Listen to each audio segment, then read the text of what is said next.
ನಿಮಗೆ ನಾಚಿಕೆ ಆಗಲ್ವಾ? ಹಾಂ ಭಾರತ ದೇಶದಲ್ಲಿದ್ದು ಹೆಣ್ಣು ಮಕ್ಕಳನ್ನ ಹಿಂಗೆ ಬೆತ್ತಲಾಗಿ ತೋರಿಸ್ತಿದ್ದಾರೆ. ನೀವೆಲ್ಲ ಲಾಯರಾಗಿ ಏನು ಮಾಡ್ತಿದ್ರಿ ಅಂತ. ಲಾಯರ್ ಚೆನ್ನಾಗಿದ್ದಾರೆ ಅಂತ ಹೇಳಿದ್ರೆ ಸಮಾಜ ಚೆನ್ನಾಗಿದೆ ಅಂತ ಅರ್ಥನಾ? ಹಿಂಗೆ ಎರಡೂ ಥರ ಇರ್ಬೋದು.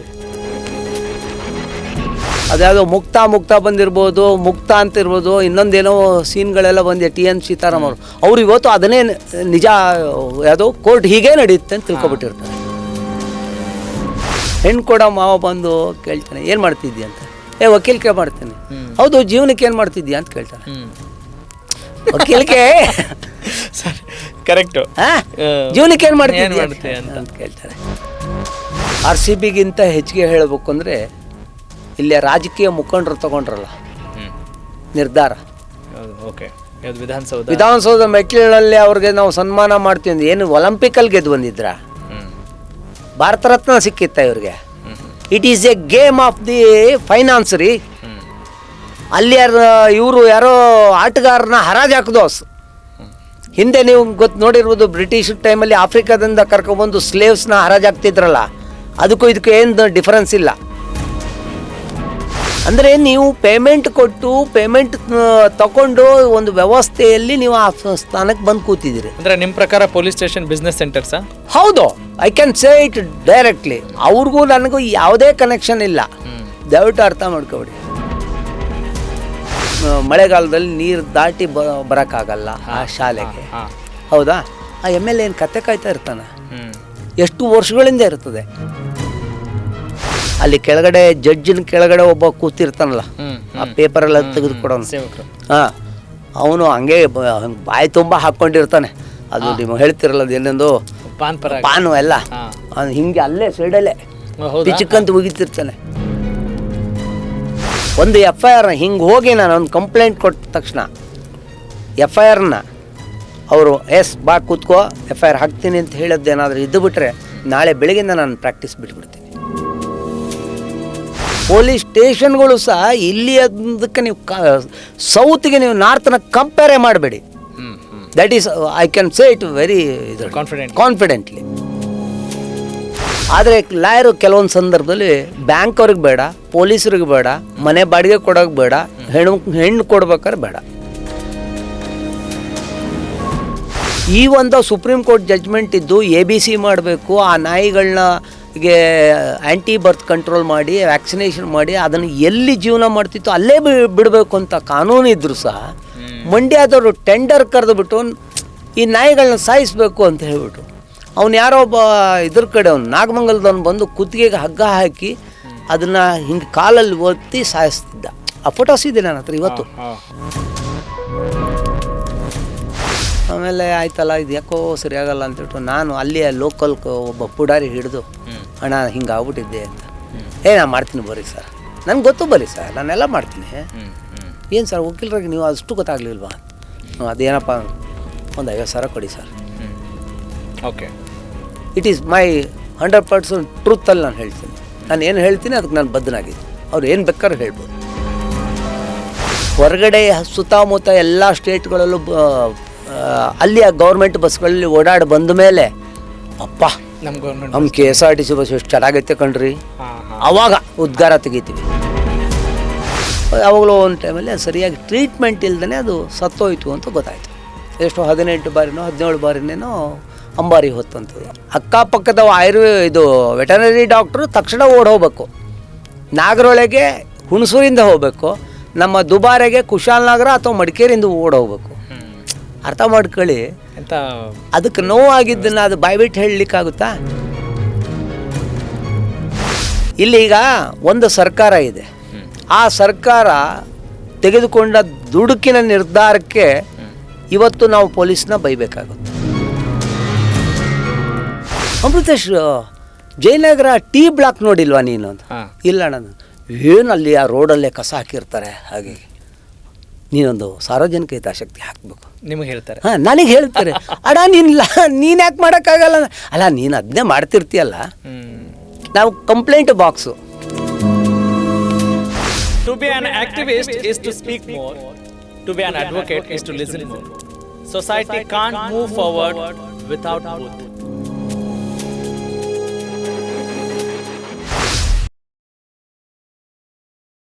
ಒಬ್ಬ ಸಾಮಾಜಿಕ ಕಾರ್ಯಕರ್ತನಾಗಬೇಕು ಅಂತ ಹೇಳಿದರೆ ಸಮಾಜದ ಪರವಾಗಿ ಮಾತನಾಡಬೇಕಾಗತ್ತೆ.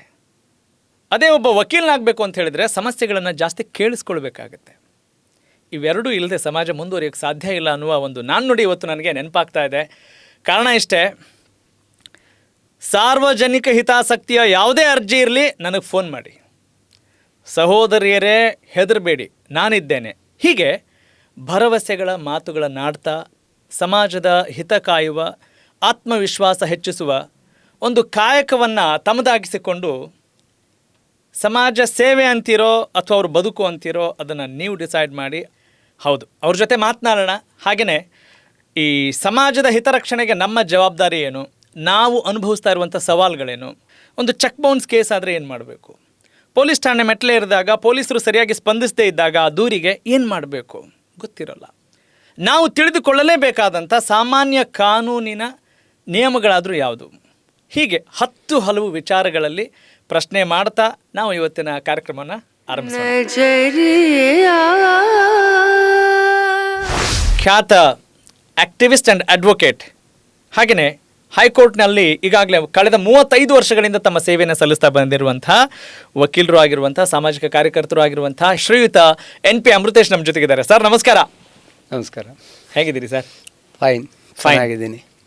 ಲಾಯರ್ ಚೆನ್ನಾಗಿದ್ದಾರೆ ಅಂತ ಹೇಳಿದ್ರೆ ಸಮಾಜ ಚೆನ್ನಾಗಿದೆ ಅಂತ ಅರ್ಥನಾ? ಹಿಂಗೆ ಎರಡೂ ಥರ ಇರ್ಬೋದು. ಹೌದು ಸರ್. ನಮ್ಮ ತಾಯಿ ಒಂದು ಇದನ್ನು ಮಾತು ಹೇಳ್ತಾ ಇದ್ರು ಆಹಾ. ಲಾಯರ್ ಬಗ್ಗೆ. ಹಾಂ.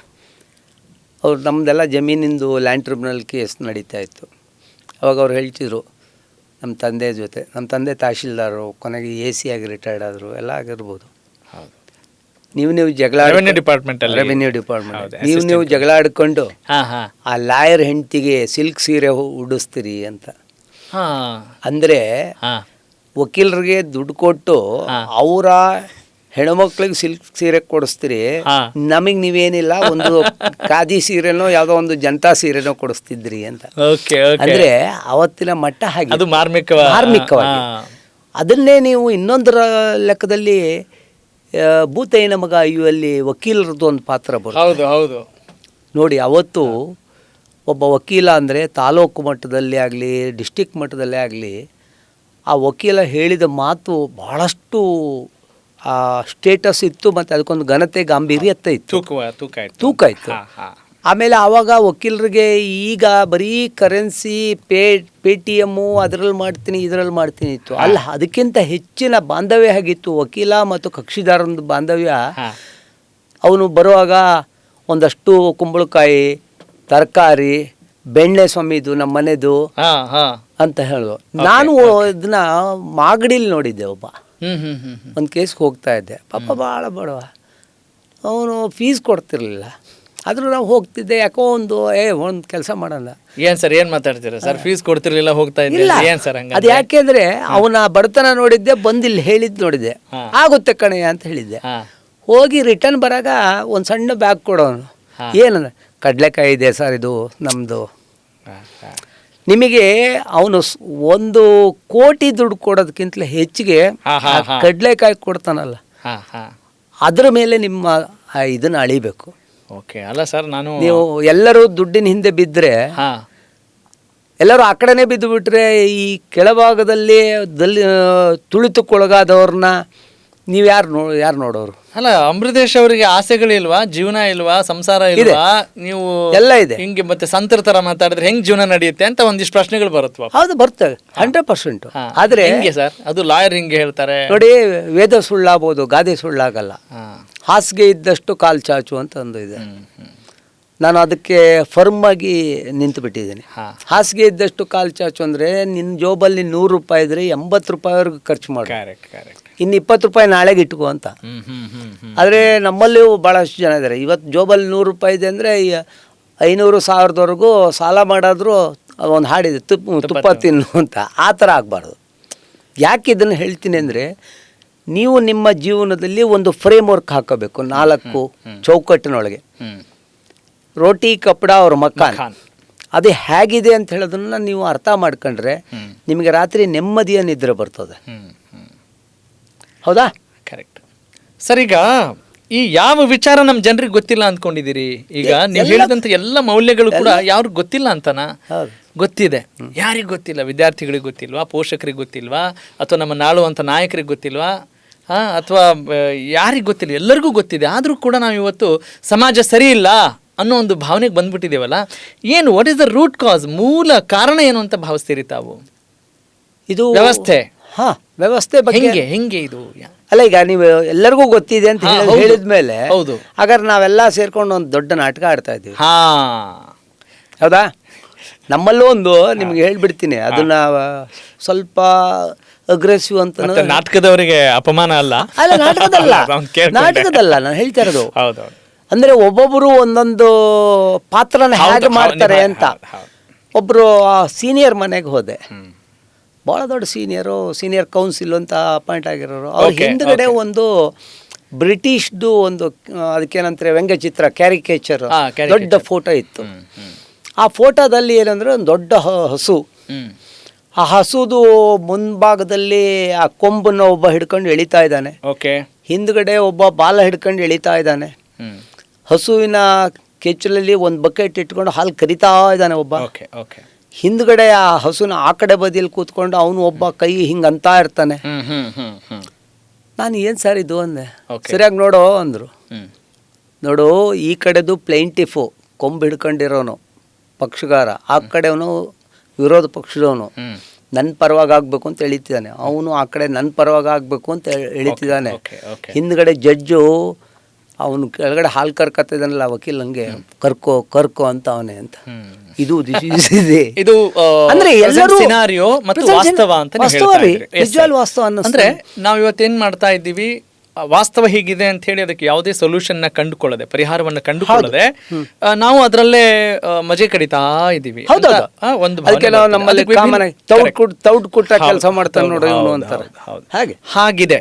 ಸೊ ಅದ್ರ ಹೊರತಾಗಿ ಪರಿಹಾರದ ರೂಪದಲ್ಲಿ ನಾವು ಇವತ್ತು ಒಂದಿಷ್ಟು ಏನಾದರೂ ಮಾತನಾಡ್ಬೋದಾ, ನಮ್ಮ ವೀಕ್ಷಕರಿಗೆ ಒಂದಿಷ್ಟು ಅನುಕೂಲವಾಗ್ಬೋದಾ ಅನ್ನೋ ಒಂದು ಪ್ರಾಮಾಣಿಕ ಪ್ರಯತ್ನ ಅಷ್ಟೇ.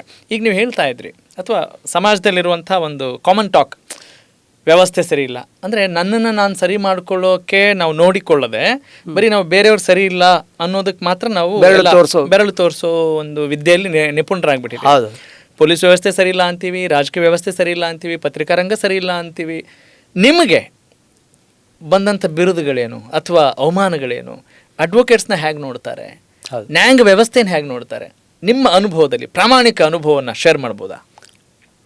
100% ಸತ್ಯ ಹೇಳ್ಬೋದು. ನೀವು ಅದೇನೋ ವ್ಯವಸ್ಥೆ ಸರಿ ಇಲ್ಲ, ಅದು ಯಾವೆಲ್ಲ ಅಂಗಗಳು ಹೇಳ್ಕೊಬಂದ್ರಿ, ನ್ಯಾಯಾಂಗನೂ ಯಾಕೆ ಸೇರಿಸಲಿಲ್ಲ ಅಂತ ನಾನು ಕೇಳಬೇಕಾಗುತ್ತೆ. ಅಲ್ಲ, ಅದನ್ನ ನೀವು ಹೇಳಬೇಕು. ಅದರಲ್ಲೂ ಇದೆ, ನೀವು ಹೇಳಬೇಕು. ಸುಪ್ರೀಂ ಕೋರ್ಟ್ನ ಮುಖ್ಯ ನ್ಯಾಯಾಧೀಶರೇ 20% ಕರಪ್ಷನ್ ಇದೆ ಅಂತ ಅವರೇ ಒಪ್ಕೊಂಡ್ರು. ಅದರಿಂದ ಈ corruption is nothing but A cancer. ಅದೆಲ್ಲ ಕಡೆನಿದೆ. ಇವತ್ತು ನೀವೇನೇನು ಇದು ಮಾಡೋಕ್ಕಾಗಲ್ಲ. ಈಗ ಕೋವಿಡ್ ಮೊದಲು ಬಂದಾಗ ಇಲ್ಲರಿ ಅದನ್ನ ಹೆಂಗಾರು ಮಾಡಿ ಉಳಿಸ್ಬೇಕು ಅಂತಿರೋ, ಆಮೇಲೆ ಕೊನೆಗೆ ಅದ್ರ ಜೊತೆಲಿ ಜೀವನ ಮಾಡೋದು ಕಲೀರಿ, ಹೆದರ್ಕೋಬೇಡಿ ಅಂದ್ರಲ್ಲ. ಹಾಗೇನೆ ಈ ಕರಪ್ಷನ್ನು, ಭ್ರಷ್ಟಾಚಾರ ವ್ಯವಸ್ಥೆಯಲ್ಲಿ ಸರಿ ಇಲ್ಲದೆ ಇರೋದನ್ನು ನಾವು ಅದ್ರ ಜೊತೆಯಲ್ಲಿ ಅಡ್ಜಸ್ಟ್ ಮಾಡ್ಕೊಂಡು ಜೀವನ ಮಾಡಬೇಕು ಅಂತ ಹೇಳೋಂಥ ಒಂದು ಫೈನಲ್ ಥಾಟಿಗೆ ಬಂದುಬಿಟ್ಟಿದ್ವಿ, ಜಡ್ಜ್ಮೆಂಟಿಗೆ ಬಂದಿದ್ವಿ. ಅಷ್ಟು ಜಡತ್ವ ಬಂದು ಹೋಗ್ಬಿಟ್ಟಿದೆ ಜನರಲ್ಲಿ. ಅಂದರೆ ಈಗ ಒಬ್ಬ ವಕೀಲರು ಅಂತ ಬಂದರೆ ಅವ್ರನ್ನ ಹೇಗೆ ನೋಡ್ತಾರೆ ಜನಸಾಮಾನ್ಯರು, ಹೇಗೆ ನೋಡ್ತಾರೆ, ಹೇಗೆ ನೋಡಬೇಕು? ನಿಮಗೆ ಯಾವ ರೀತಿಯಾದಂಥ ಟಾಕ್ ಕೇಳಿ ಬರ್ತಾ ಇದೆ ಸರ್? ಒಬ್ಬ ಸಮಾಜದಲ್ಲಿ ವಕೀಲ, ಒಬ್ಬ ವಕೀಲ ಮನಸ್ಸು ಮಾಡಿದ್ರೆ ಇಡೀ ಸಮಾಜನ ಚೇಂಜ್ ಮಾಡ್ಬೋದು. ಒಬ್ಬ ವಕೀಲ ಎದ್ದು ನಿಂತ್ಕೊಂಡ್ರೆ ಆ ಏರಿಯಾದಲ್ಲಿ ದೊಡ್ಡ ಕೂಗನ್ನೇ ಎಬ್ಬಿಸ್ಬೋದು ಅನ್ಯಾಯದ ವಿರುದ್ಧ. ಅನ್ಯಾಯದ ವಿರುದ್ಧ ನಾನು ಹೇಳ್ತಾ ಇರೋದು. ಆಗ್ತಿರುವ ಸುತ್ತಮುತ್ತ ಏನೇ ಇರಲಿ ನಿಲ್ಲಬೇಕು ಅವನು. ಅದರ ಜೊತೆಯಲ್ಲಿ ಸಹಕಾರ ಕೊಡುವಂಥ ಸಾರ್ವಜನಿಕರು, ವಾಟ್ ಇಸ್ ನಾವು ಇದು ಪಬ್ಲಿಕ್ಕು ಅಂತ ಮಾತಾಡ್ತಿರ್ತೀವಲ್ಲ, ಪಬ್ಲಿಕ್ ಇಂಟ್ರೆಸ್ಟು ಅಂತೆಲ್ಲ ಭಾಳ ಹೇಳ್ಕೊತೀವಲ್ಲ, ಅವ್ರುಗಳು ನಮಗೆ ಸಾಥ್ ಕೊಟ್ಟುಬಿಟ್ರೆ ಏನು ಬೇಕಾದ್ರೂ ನಾವು ಚೇಂಜ್ ಮಾಡ್ಬೋದು. ಹಾಗೇನೆ ಕೊನೆಯ ವಿಪರ್ಯಾಸ ಸರ್. ಈಗ ಸಾರ್ವಜನಿಕ ಹಿತಾಸಕ್ತಿಗಾಗೇ ನೀವು ಹೊಂದಿರುವಾಗ ಸಾರ್ವಜನಿಕರು ಸಹಕಾರ ಕೊಡ್ತಾ ಇಲ್ಲ ಅಂದ್ರೆ ಅದೆಂಥ ಒಂದು ವೈರುಧ್ಯ ಅನ್ಸಲ್ವಾ? ಹೇಳ, ಬೆಂಗಳೂರಿನ ಮಟ್ಟಿಗೆ ನಾನು 35 ವರ್ಷದಿಂದ ನನ್ನ ಜೀವನದಲ್ಲಿ ಒಂದು 200-250 ಸಾರ್ವಜನಿಕ ಹಿತಾಸಕ್ತಿಗಳನ್ನ ಹಾಕಿದೆ. ಒಂದು ಟೈಮಲ್ಲಿ ಬೆಂಗಳೂರಿನಲ್ಲಿ ನೀವು ನೋಡಿರ್ಬೋದು ಸಂಚಾರ ವ್ಯವಸ್ಥೆ ಏಕಮುಖ ಹಾಂ ಏಕಮುಖ ಸಂಚಾರ ವ್ಯವಸ್ಥೆ KR ಸರ್ಕಲ್ಲಿಂದ ನೀವು SC ರೋಡ್ಗೆ ಒಂದೇ ಕಡೆ ಹೋಗೋದು, ಹಾಂ ನೃಪತುಂಗ ರೋಡ್ ಒಂದೇ ಕಡೆ ಹೋಗೋದು, ನಮ್ಮ ಅಲ್ಲಿಂದ ಸಿಟಿ ಕೋರ್ಟ್ ಕಡೆಗೆ ಒಂದೇ ಹೋಗೋದು, JC ರೋಡಲ್ಲಿ ಒಂದೇ ಕಡೆಯಿಂದ ಬರೋವಂಥದ್ದು. ಇಂಥ ವ್ಯವಸ್ಥೆ ಒನ್ ವೇ ಟ್ರಾಫಿಕ್ ಮಾಡಿಬಿಟ್ಟಿದ್ರು. ಓಕೆ. ಯಾರು ಮಾಡಿದ್ರು, ಯಾರು ಟೈಮಲ್ಲಿ ಮಾಡಿದ್ರು? ಈಗ ಏನು DG IGP ಆಗಿದ್ದಾರೆ MM ಸಲೀಂ ಅವರು ಟ್ರಾಫಿಕಲ್ಲಿದ್ದರು ಆ ಟೈಮಲ್ಲಿ. ಹೌದು, ಅವ್ರಿಗೆ ಒಳ್ಳೆ ಹೆಸರನ್ನು ಕೂಡ ಮಾಡಿ ಒಳ್ಳೆ ಹೆಸರು ಮಾಡಿದ್ರು. ನಾವು ಅದನ್ನು ಚಾಲೆಂಜ್ ಮಾಡ್ದು. ಯಾಕೆಂದರೆ ನೀನು ಏನು ಬೇಡ, IGP DG IGP ಅವರು ತಮ್ಮ ಮನೆಯಿಂದ ಹೊರಟ್ರೆ ಹಿಂಗೊಂದು ರೌಂಡ್ ಹಾಕ್ಕೊಂಡು ಬಂದು ಅವರು ಪುನಃ ಆಫೀಸಿಗೆ ಬರ್ಬೇಕಾಗುತ್ತೆ. ಎಲ್ಲಿ ಕಬ್ಬನ್ ಪಾರ್ಕ್ ಒಳಗಡೆಯಿಂದ ಬಂದು ಸೆಂಚುರಿ ಕ್ಲಬ್ಬಿಂದ ಬಂದು ಹಿಂಗೆ ಬರ್ಬೇಕಾಯ್ತು. ಅದಕ್ಕೆ ಏನು ಮಾಡಿದ್ರು, ಆ ಕಡೆ ಒಂದು ಗೇಟ್ ಓಪನ್ ಮಾಡಿದ್ರು. ಗವರ್ನರ್ ಮನೆಯಲ್ಲಿ ಸಹ ಹಿಂಗೆ ಒನ್ ವೇ ಇತ್ತು, ಅವ್ರು ಹಿಂದ್ಗಡೆ LH ಕಡೆಯಿಂದ ಓಪನ್ ಮಾಡೋದು. ಅಂದರೆ ಅವೈಜ್ಞಾನಿಕವಾಗಿ ಒನ್ ವೇ ಟ್ರಾಫಿಕ್ ಸ್ಟಾರ್ಟ್ ಆಯಿತು. ನಾನು ಅದನ್ನು ಚಾಲೆಂಜ್ ಮಾಡಿದೆ. ಪೂರ ಒಂದನ್ನು ಬಿಟ್ಟು, ಯಾವುದು ನೃಪತುಂಗ ರೋಡು ಒಂದನ್ನು ಬಿಟ್ಟು ಇನ್ನೆಲ್ಲವನ್ನೂ ಸಹ ಡಬಲ್ 2 ವೇಸ್ಟ್ ಮಾಡಿಸ್ದು. ಯಾರು ಮಾಡಿದ್ದು? ನಾನು ಒಬ್ಬನೇ ಹೋರಾಟ ಮಾಡಿದ್ದು. ಆವಾಗ ಇದ್ದಂಥ ಜಸ್ಟಿಸ್ ರವೀಂದ್ರ ಅವರು ಸಾಯಂಕಾಲ 4 ಗಂಟೆ ಆದಮೇಲೆ ನಾವು ಲೋಕ ಅದಾಲತ್ ಥರ ಮಾಡಿ ಕೂರಿಸ್ಕೊಂಡು ಅವ್ರನ್ನೂ ಕೂರಿಸ್ಕೊಂಡು 1 ಅವರ್ ಡಿಸ್ಕಸ್ ಮಾಡಿ ಕಾರಲ್ಲಿ ಇಡೀ ಬೆಂಗಳೂರೆಲ್ಲ ಸುತ್ತಿ ಏನೇನು ಸಮಸ್ಯೆ ಜನಕ್ಕೆ ಹೆಂಗೆ ಆಗ್ತಾ ಇದೆ ಅಂತ ನಾವು ಕೇಳ್ಕೊಂಡು ನೋಡಿಕೊಂಡು ಬರ್ತಿದ್ದೋ. ಪುನಃ ಬಂದು ಅದನ್ನ ಚೇಂಜ್ ಮಾಡೋದು. Okay okay. ಆ ಸಲೀಂ ಅವ್ರನ್ನ 15 ದಿನಕ್ಕೆ ಇದು ಡಬಲ್ ಮಾಡಿ ಆಮೇಲೆ ನೋಡೋಣ ಅನ್ನೋದು. ಆಮೇಲೆ 30 ದಿನಕ್ಕೆ ಹೋಯಿತು. ಆಮೇಲೆ ಏನು ಎಷ್ಟು ಚೆನ್ನಾಗಿ ಜನ ಓಡಾಡ್ತಿದ್ದಾರೆ, ನೀವು ಅದಕ್ಕೆ ಯಾಕೆ ಅಡ್ಡ ಹಾಕಿದ್ರಿ? ಆಮೇಲೆ 2 ಥರ ಅದು, ಪೆಟ್ರೋಲ್ ಎಷ್ಟು ಹೋಗುತ್ತೆ, ಸಮಯ ಎಷ್ಟು ಹಾಳಾಗುತ್ತೆ, ಟ್ರಾಫಿಕ್ ಕಂಜೆಷನ್. Correct correct. ಇಂಥ ಸಮಸ್ಯೆಗಳನ್ನು ಯಾರೂ ಕೂಗನ್ನ ಎಬ್ಬಿಸಲಿಲ್ಲ. ನಾವು ಒಬ್ಬರು ಮಾಡ್ದೋ ಮಾಡಿದ್ದೀವಿ. ಇವತ್ತು ಯಾರೋ ಅದು yes it is left to you. But ಬೆಂಗಳೂರಲ್ಲಿ ನಾನು ಬೆಂಗಳೂರಿನವನೇ ಆದರೂ ಸಹ ನಾವೆಲ್ಲ ಹೊರಗಡೆ ಬದುಕು ಕಟ್ಕೊಳ್ಳಿಕ್ಕಾಗಿ ಬಂದಂಥವ್ರು. ಆದರೆ ಬೆಂಗಳೂರಿನ ನಾವು ಬೆಂಗಳೂರಲ್ಲಿ ಸೇರ್ಕೊಂಡು ನನ್ನನ್ನು ಸೇರ್ಕೊಂಡು ಹೇಳಬೇಕಂದ್ರೆ ಬೆಂಗಳೂರಿಗಾಗಿ ನಾವು ಯಾವುದೇ ಸಾರ್ವಜನಿಕ ಹಿತಾಸಕ್ತಿ ಹಾಕಬಾರ್ದು ಅಂತ ಅನ್ನಿಸ್ತದೆ. ಯಾಕೆ ಸರ್? ಯಾಕೆ ಅಂದರೆ ಅನುಭವ. ಯಾಕೆ ಅಂದರೆ ಇಲ್ಲಿ ಯಾರಿಗೂ ಜವಾಬ್ದಾರಿನೇ ಇಲ್ಲ. ನಿಮ್ಮ ಮನೆ ಮುಂದೆ ರೋಡು ಭಾಳ ಚೆನ್ನಾಗಿ ಅಸ್ಪಾಲ್ಟಿಂಗ್ ಮಾಡಿರ್ತಾರೆ, ಹೌದಾ? 3-4 ತಿಂಗಳಾದಮೇಲೆ ಆ ಕಡೆಯಿಂದ BSNL ಅವನೋ ಇಲ್ಲ ಯಾವುದೋ ಏರ್ಟೆಲ್ ಅವರು ಯಾವುದೋ ಒಬ್ಬರು ಅಗಿಲಿಕ್ಕೆ ಶುರು ಮಾಡ್ತಾರೆ. ಅಗಿಲಿಕ್ಕೆ ಶುರು ಮಾಡಿದ್ರೆ ಆ ರೋಡ್ನವ್ರು ಅಷ್ಟು ದಿನ ಎಂಜಾಯ್ ಮಾಡ್ತಿದ್ರಲ್ಲ. ಗಣಪತಿ ಕೂರ್ಸಾಗ ಅದು ಆ ರೋಡಿಂದು 4th cross association, Ganapati association ಅಂತ ಮಾಡ್ತಿರಲ್ಲ, ನೀವು ಅವನ್ನ ಕರೆದು ಯಾಕೆ ಅಗಿತಿದ್ಯಾ?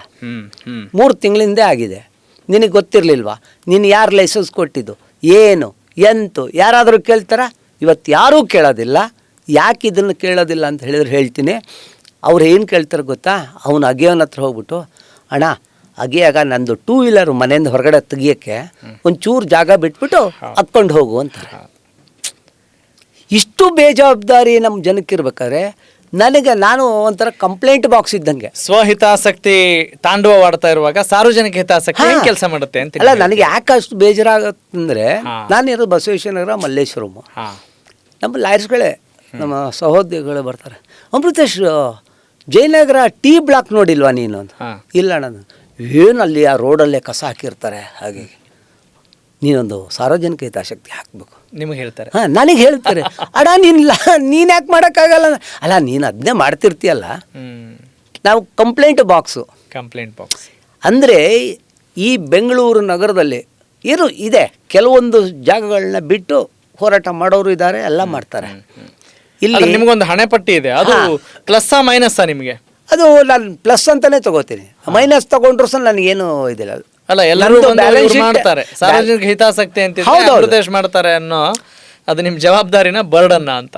ಇಲ್ಲ, ಅದು ಜವಾಬ್ದಾರಿನೂ ಇದೆ, ಬರ್ಡನ್ನು ಕೆಲವೊಂದ್ಸರಿ ಆಗುತ್ತೆ. ಬರ್ಡನ್ ಯಾವಾಗ ಆಗುತ್ತೆ ಅಂದರೆ ಅದು ಇಂಥ ಸಿಟಿ ಏರಿಯಾಗಳಲ್ಲಿ ನಾವು ಮಾಡಿದಾಗ ಅದಕ್ಕೆ ಬೇಕಾಗಿದ್ದ ರಿಸರ್ಚ್ ಮಾಡಬೇಕು, ಫೋಟೋಸ್ ತೆಗಿಬೇಕು, ಅವನ್ನೆಲ್ಲ ತಗೊಬಂದು ಹಾಕಬೇಕು. ಓಕೆ, ಹಾಗೆ ಕೇಳಬೇಕು ಅನ್ಕೊಂಡು ನಿಮ್ಗೆ ಸಂಡೇ ಲಾಯರ್ ಅಂತ ಕೂಡ ಕರೀತಾರೆ. ಹೌದು. ಯಾವ್ಯಾವ ಕಾರಣಕ್ಕೆ ಸರ್? ಹಾಗೆ ಒಂದು ನನಗೆ ಈ ಸಾರ್ವಜನಿಕ ಹಿತಾಸಕ್ತಿಯಲ್ಲಿ ನಾನು ಅದನ್ನು ಫಿಕ್ಸ್ ಮಾಡ್ಕೊಬಿಟ್ಟಿದ್ದೀನಿ. ಸಂಡೇ ಯಾವುದೇ ಇದಿದ್ರಲ್ಲಿ ಆ 1 ವಾರದಲ್ಲಿ ಈ ನ್ಯೂಸ್ ಪೇಪರ್ಗಳಲ್ಲಿ ಬಂದಂಥವು ಕೆಲವೊಂದು ಹಳ್ಳಿ ಪ್ರದೇಶದಲ್ಲಿ ತಾವು ನೋಡಿದ್ರಿ ಚಾನಲ್ಗಳಲ್ಲಿ ಬರ್ತಾ ಇರ್ತಾರೆ, ಆ ಹಳ್ಳಿ ಮಕ್ಕಳು ಆ ನೀರಿನ ಮಳೆಗಾಲದಲ್ಲಿ ನೀರು ದಾಟಿ ಬರೋಕ್ಕಾಗಲ್ಲ ಆ ಶಾಲೆಗೆ. ಹೌದಾ? ಆ ಎಮ್ ಎಲ್ ಏನು ಕತೆ ಕಾಯ್ತಾ ಇರ್ತಾನೆ, ಎಷ್ಟು ವರ್ಷಗಳಿಂದ ಇರ್ತದೆ. ನಡುಗಡ್ಡೆ ಇದ್ದಂಥ ಪ್ರದೇಶ ನಿಮಗೆ ಉತ್ತರ ಕನ್ನಡದಲ್ಲಿ ಸಿಗುತ್ತೆ. ಹೌದು, ಅಲ್ಲೊಂದು 5-6 ಹಳ್ಳಿಗಳಿರ್ತವೆ, ದ್ವೀಪಗಳ ಥರ ಆಗಿರ್ತಾರೆ. ಯಾಕೆ ಇವ್ರು ಏನು ಮಾಡ್ತಾರೆ? ಇಂಥ ಯೋಚನೆಗಳನ್ನ ತಗೊಂಡು ಅಲ್ಲಿಗೊಂದು DC-ಗೊಂದು ಪತ್ರ ವ್ಯವಹಾರ ಮಾಡಿ, ಯಾಕೆ ನೀವು ಇದು ಮಾಡೋಕ್ಕಾಗಿಲ್ಲ, ಒಂದು ಸಣ್ಣದೊಂದು ಸೇತುವೆ ಯಾಕೆ ಕಟ್ಟೋಕ್ಕಾಗಿಲ್ಲ? ಇವೆಲ್ಲನೂ ಸಾರ್ವಜನಿಕವಾಗಿ ತಗೊಂಡು ಮಾಡಿದಾಗ ಅವ್ರಿಗೂ ನನಗೂ ಯಾವುದೇ ಕನೆಕ್ಷನ್ ಇಲ್ಲ. ದಯವಿಟ್ಟು ಅರ್ಥ ಮಾಡ್ಕೊಬಿಡಿ. ಅವರೇನು ಬಂದು ದುಡ್ಡು ಕೊಟ್ಟು ಹಾಕಿ ಅನ್ನಲ್ಲ, ಬಟ್ ಆ ಪತ್ರಿಕೆಯಲ್ಲಿ ಬಂದದ್ದು ಮತ್ತು ಆ ದೃಶ್ಯ ಮಾಧ್ಯಮದಲ್ಲಿ ನೋಡಿದ್ದು ನಮಗೆ ಒಂದು ಸ್ವಲ್ಪ ಪಿಂಚ್ ಆಗುತ್ತೆ. ಯಾಕೆಂದ್ರೆ ನಾವು ಆ ಸೋಷಿಯಲ್ ಮೂವ್ಮೆಂಟ್ ಹೇಳಿದ್ರಲ್ಲ ಸರ್, ಪಾಯಿಂಟ್ ಅದೇ ರೂಟ್ ಕಾಸ್ ಅನ್ಸುತ್ತೆ. ನಮಗೆ ಪಿಂಚ್ ಆಗ್ತಾ ಇಲ್ಲ, ನಾವು ಸಂವೇದನೆ ಇಲ್ವೇ ಇಲ್ಲ ರೀ. ನಿಮಗೆ ನಾನು ಫಸ್ಟ್ ಆಫ್ ಆಲ್ ನಾನು ಸಾರ್ವಜನಿಕ ಹಿತಾಸಕ್ತಿಗೆ ಯಾಕೆ ಬಂದೆ ಅಂತ ಹೇಳೋದಕ್ಕೆ ನಾನು ನಿಮ್ಗೊಂದು ಸಣ್ಣ ಉದಾಹರಣೆ ಹೇಳ್ತೀನಿ. ಪ್ಲೀಸ್ ಸರ್, ಪ್ಲೀಸ್ ಹೇಳಿ. ನಾವು ಇದು MG ರೋಡ್ ಹಿಂದ್ಗಡೆ ಒಂದು ರೆಕ್ಸ್ ಥಿಯೇಟರ್ ಇದೆ ನೋಡಿ. ಹೌದು, ರೆಕ್ಸ್ ಥಿಯೇಟ್ರಲ್ಲಿ ಬ್ಯಾಂಡಿತ್ ಕ್ವೀನ್ ನೋಡ್ಲಿಕ್ಕೆ ಹೋದು. ನಾನು, ನನ್ನ ಮಿಸ್ಸಸ್ಸು, ನಮ್ಮ ಮಿಸ್ಸಸ್ ಬ್ರದರ್. ತುಂಬ ಹಳೆ ಲೆಕ್ಕ ಹಾಕೊಳ್ಳಿ ಯಾವಾಗ ಬಂದಿದೆ ಅಂತ. 88 or 89 ಬಂದಿರಬಹುದು. ಬ್ಯಾಂಡಿತ್ ಕ್ವೀನ್ ಪೂಲನ್ ದೇವಿಯ ನಿಜ ಜೀವನ ಚರಿತ್ರೆ. ಲೆಫ್ಟಲ್ಲಿ ನನ್ನ ಹೆಂಡತಿ ಕೂತಿದ್ದಾಳೆ, ನಾನು ನನ್ನ ಪಕ್ಕದಲ್ಲಿ ಅವರ ಬ್ರದರ್ ಕೂತಿದ್ದಾರೆ. ಅಲ್ಲಿ ಒಂದು 2 ಸೀನ್ ಬರ್ತದೆ. ಓಕೆ. ಬ್ಯಾಂಡಿತ್ ಕ್ವೀನ್ನ ಅವರು ಗುಜ್ಜಾರ್ ಫ್ಯಾಮಿಲಿಯವರು ಪೂರಾ ನೇಕೆಡ್ ಮಾಡಿ ಆ ಒಂದು ಬಾವಿಯಿಂದ ನೀರು ತಗೋಬಾ ಅಂತಾರೆ. ಫುಲ್ ನೇಕೆಡಲ್ಲಿ ಬರಬೇಕು. ಅದು ಒಬ್ಬರು ND ನಿಮ್ಮ ನ್ಯಾಷನಲ್ ಡ್ರಾಮಾ ಇದರಿಂದ ಬಂದಂಥವಳು ಮಾಡಿದ್ರು. ಭಾಳ ಬ್ಯೂಟಿಫುಲ್ ಆ್ಯಕ್ಟಿಂಗ್ ಎಲ್ಲ. ಅದನ್ನು ಹಾಗೆ ತೋರಿಸ್ತಾನೆ. ಇಟ್ ಈಸು 3 to 5 minutes ಇರ್ತದೆ. ನನ್ನ ಪಕ್ಕದಲ್ಲಿದ್ದಕ್ಕೂ ಮಿಸ್ಸಸ್ಸು, ಅವಾಗ ನಾನು ಇನ್ನೂ ಪ್ರಾಕ್ಟೀಸ್ ಸ್ಟಾರ್ಟ್ ಮಾಡಿದವನು. ನಿಮಗೆ ನಾಚಿಕೆ ಆಗಲ್ವಾ? ಭಾರತ ದೇಶದಲ್ಲಿದ್ದು ಹೆಣ್ಣು ಮಕ್ಕಳನ್ನ ಹಿಂಗೆ ಬೆತ್ತಲಾಗಿ ತೋರಿಸ್ತಿದ್ದಾರೆ, ನೀವೆಲ್ಲ ಲಾಯರಾಗಿ ಏನು ಮಾಡ್ತಿದ್ರಿ ಅಂದು. ಅಲ್ಲಿ ನನಗೆ ಸ್ಟಾರ್ಟ್ ಆಗಿದ್ದು ಪಿಂಚ್ ಆಯಿತು. ಅದಕ್ಕೆ ಹಿಂದೆ ಒಂದು ಹಿನ್ನೆಲೆ ಏನಂದರೆ, ಪೂಲನ್ ದೇವಿಗೆ ನಾನೊಂದು ಲೆಟರ್ ಕರಾಸ್ಪಾಂಡೆನ್ಸು ಮಾಡಿದ್ದೆ. ಹೌದು ಸರ್. ಅವರು ಗ್ವಾಲಿಯರ್ ಜೈಲಲ್ಲಿ ಅವ್ರನ್ನ ಹಾಕಿದ್ರು. ಆ ಸಮಯದಲ್ಲಿ ಅಮ್ಮ BSPಯಿಂದ ಡೆಲ್ಲಿಲಿ ಎಲೆಕ್ಷನ್ಗೆ ನಿಂತಿದ್ರು. ಆವಾಗ ಅವರು ಆ ಅಮ್ಮ ಹೇಳಿದರು, ನಾನು ಎಜುಕೇಟೆಡ್ ಆಗಿದ್ದಿದ್ರೆ ನಾನು ಶರಣಾಗತಿ ಇದಕ್ಕೆ ನಾನು ಸೈನ್ ಹಾಕ್ತಿರ್ಲಿಲ್ಲ, ನಾನು ಶರಣನೂ ಆಗ್ತಿರ್ಲಿಲ್ಲ. ಎಜುಕೇಷನ್ ಇಲ್ಲ. ನನ್ನ ಜೊತೆಲಿ ಶರಣಾದವರೆಲ್ಲ ಹೊರಗಡೆ ಬಂದ್ಬಿಟ್ಟು ಇದ್ದಿದ್ದಾರೆ, ನಾನು ಇನ್ನೂ ಜೈಲೊಳಗೆ ಕೊಳಿತಾ ಇದ್ದೀನಿ. ಏನೇನು ನಿಬಂಧನೆಗಳು ಹಾಕಿದ್ರು ನಾನು ಓದೋಕ್ಕೆ ಬರಲಿಲ್ಲ. ಆವಾಗ ನಾನು ಲೆಟ್ರ್ ಬರೆದು, ನಿನಗೇನೋ ಸಹಾಯ ಬೇಕಾ ಅಂತ ಕೇಳಿದೆ. ಗ್ವಾಲಿಯರು ಬನ್ನಿ, ಅಲ್ಲಿ ಕಲೆಕ್ಟರ್ ನಮ್ಮ ಭೇಟಿ ಮಾಡಿ ನನ್ನ ಇಂಟ್ರ್ಯೂ ಮಾಡಿ ಅಂದರು. ಅವ್ರಿಗೆ ಯಾರೋ ಒಬ್ಬರು ಫಾರ್ ರಿಲೇಟಿವ್ ಒಬ್ಬರು ಡಾಕ್ಟ್ರು ಡೆಲ್ಲಿಲಿದ್ದಾರೆ ಅಂತೇಳಿ. ಆ ಕರೆಸ್ಪಾಂಡೆನ್ಸ್ ಲೆಟ್ರು ನಾನು ಬರೆದ ಮೇಲೆ ಆ ಕಡೆದ ಒಂದು ಲೆಟ್ರ್ ಬಂದಿತ್ತು. ರೆಸ್ಪಾನ್ಸಲ್ಲಿ ಅವು ಅಮೃತೇಶ್ ಭಯ್ಯ ಅಂತೇಳಿ ಹಿಂದಿಲಿ ಬರೆದಿದ್ರು. ನಾನು ಅದೆಲ್ಲ ಟ್ರಾನ್ಸ್ಲೇಟ್ ಮಾಡಿ ನಮ್ಮ ಫ್ರೆಂಡ್ ಹತ್ರ ಓದ್ಕೊಂಡು, ನೋಡೋ ಪೂಲನ್ ದೇವಿ ಲೆಟ್ರು ಅಂತ ಸುಮ್ಮನೆ ಇಟ್ಕೊಂಡಿದ್ದೆ. ಯಾವಾಗ ಈ ಫಿಲಮ್ ಬಂತು ಅದು ಅಲ್ಲಿಗೆ ಕನೆಕ್ಟ್ ಆಯಿತು. ಈ ನನ್ನ ಮಿಸ್ಸಸ್ಸು ಬೈದಿದ್ದಕ್ಕೂ ತಲೆಯಲ್ಲಿ ಗೆಮ್ಮಂದ್ಬಿಡ್ತು. ಏನಪ್ಪ, ಹೌದು ಅಲ್ಲ, ನಾವು ಭಾರತೀಯರು ಸ್ತ್ರೀಯರಿಗೆ ಯಾವ ರೀತಿಯ ಒಂದು ಇದು ಕೊಡ್ತೀವಿ ನಾವು. ಹಾಂ, ಆಮೇಲೆ ಭಾರತೀಯ ಸ್ತ್ರೀ ಅಂದರೆ ಅದು ಒಂದು ಉನ್ನತ ಮಟ್ಟದಲ್ಲಿ ನೋಡೋಂಥದ್ದು. ಇಲ್ಲಿ ಹಿಂಗೆ ತೋರಿಸ್ಬಿಟ್ರಲ್ಲ ಅಂತ ಬಂದವನೇ 2 ದಿನ ಯೋಚನೆ ಮಾಡಿ ಒಂದು ರಿಟ್ ರೆಡಿ ಮಾಡಿ ಹೈಕೋರ್ಟ್ಗೆ ಹಾಕಿದ್ದೆ. ಆಗ ಜಸ್ಟಿಸ್ ವಿಶ್ವನಾಥ್ ಶೆಟ್ಟಿ ಅವರಿದ್ದರು, ಈಗ ಲೋಕಾಯುಕ್ತರಾಗಿ ಹೇಳಿದ್ರು. ಅವರು ಎಲ್ಲ ಓದಿರೋ, ಅಮೃತೇಶ್ ನಿಜವಾಗ್ಲೂ ಹೀಗಿದೆಯಾ ಅಂತ ಕೇಳಿದ್ರು. ನಾನು ಆಶ್ಚರ್ಯ. ನಾನು ನೋಡಿ ಫಿಲಮ್ಗಳು ನೋಡಿ ಒಂದು 20 ವರ್ಷ ಆಯ್ತಪ್ಪ, ನಾನು ನೋಡಿಲ್ಲ ಅಂದರು. ನಾನು ಫಿಲಮ್ಗೆ ಹೋಗ್ತಾ ಇಲ್ಲ, 100% ಇದೆ, ನಾನು ಅಫಿಡವಿಟ್ ಹಾಕಿದ್ದೀನಿ ನೋಡಿ. ತಕ್ಷಣ ಸ್ಟೇ ಕೊಟ್ಟರು. ಅಲ್ಲಿಂದ ಅದು ಬುಗ್ಲೆದ್ದಿದ್ದು ರಾಜಸ್ಥಾನದಲ್ಲಿ ಗುಜ್ಜಾರ್ ಫ್ಯಾಮಿಲಿಗೆ ಒಂದು ಅವರು ಬೈದಿದ್ದಕ್ಕೆ ಅಲ್ಲಿ ಸ್ಟೇ ಆಗುತ್ತೆ. ಅಲ್ಲಿಂದ ಉತ್ತರ ಪ್ರದೇಶದಲ್ಲಿ ಸ್ಟೇ ಆಗುತ್ತೆ. 3-4 ಸ್ಟೇಟಲ್ಲಿ ಸ್ಟೇಟ್ ಆಗುತ್ತೆ. ನಮ್ಮಲ್ಲಿ ಮಾತ್ರ ಫಸ್ಟು ಪೂಲನ್ ದೇವಿ ಬ್ಯಾಂಡಿತ್ ಕ್ವೀನ್ದು ಸ್ಟೇ ಮಾಡಿಸಿದ್ದು ನಾನು. ಅದು ಇಡೀ ರಾಜ್ಯದಲ್ಲಿ ದೊಡ್ಡ ಸಂಚಲನ ಸೃಷ್ಟಿ ಆಯಿತು. ನಮ್ಗೊಂಥರ ಅವಾಗ ಇನ್ನೂ ನಾನು 3 ವರ್ಷ, ಒಂದು ಹೆಮ್ಮೆ, ಮತ್ತೊಂದು ಕಡೆ ಜವಾಬ್ದಾರಿ ಎರಡೂ ಇದೆ. ಆಮೇಲೆ ಇದು ಏನೋ ಭಾರತೀಯ ಸ್ತ್ರೀಯ ಬಗ್ಗೆ ಅಂತ ಒಂದು ಯೋಚನೆ ಅಷ್ಟೇ. ಆಮೇಲೆ ಇದು ನಮ್ಮ ಮೈಮೇಲೆ ಹೊರೆ ಬಿದ್ದಂಗೆ ಅಲ್ಲ. ಹೌದು ಹೌದು. ಅವಾಗ ಸಂತೋಷ್ ಹೆಗ್ಡೆಯವರು ಸಾಲಿಸಿಟರ್ ಜನರಲ್ ಇದ್ದರು ನಾವು ಅಲ್ಲಿ. ಅವ್ರನ್ನ ಇದು ಈ ಫಿಲಮ್ ಏನು ABC corporation, Amitabh Bachchan corporation ಅಂತ ಒಂದು ಪ್ರೊಡಕ್ಷನ್ ಹೌಸ್ದು ಫಸ್ಟ್ ಫಿಲಮು.